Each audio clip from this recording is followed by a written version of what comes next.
സംസ്ഥാനത്ത് അവയവ കച്ചവടം നടക്കുന്നുണ്ടെന്ന് നേരത്തെ തന്നെ സർക്കാരിന് മുന്നറിയിപ്പ് നൽകിയിരുന്നതായി IMA.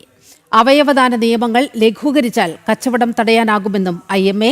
സ്വകാര്യ ആശുപത്രികളിൽ വ്യാജരേഖകൾ ഉപയോഗിച്ച് അവയവ കച്ചവടം നടത്തിയ സംഭവത്തിൽ റിപ്പോർട്ടുകൾക്കനുസരിച്ച് നടപടിയെടുക്കുമെന്നും IMA വ്യക്തമാക്കി.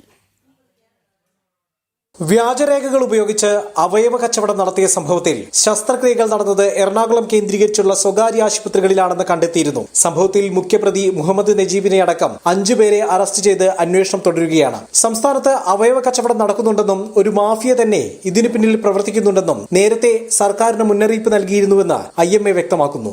അവയവദാനത്തിന് ഒരു മാഫിയ ഉണ്ടെന്ന് ഇന്ത്യൻ മെഡിക്കൽ അസോസിയേഷൻ 2000 വർഷങ്ങൾക്ക് മുമ്പ് തന്നെ DGPക്കും ആരോഗ്യ മന്ത്രിക്കും ആഭ്യന്തര വകുപ്പ് മന്ത്രിക്കും പരാതി കൊടുത്തിട്ടുള്ളതാണ്. അവിടെ ഒരു മാഫിയ നിലവിലുണ്ട് എന്ന് തന്നെയാണ് ഇന്ത്യൻ മെഡിക്കൽ അസോസിയേഷൻ പറഞ്ഞിരിക്കുന്നത്.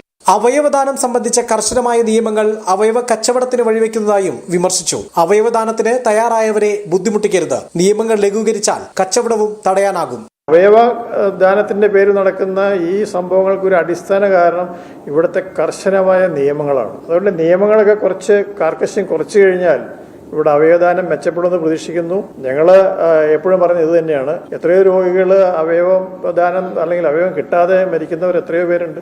അവരെയൊക്കെ രക്ഷിക്കാനാവും. അതിന് നിയമം കുറച്ചുകൂടെ ഒന്ന് സിംപ്ലിഫൈ ചെയ്യണം.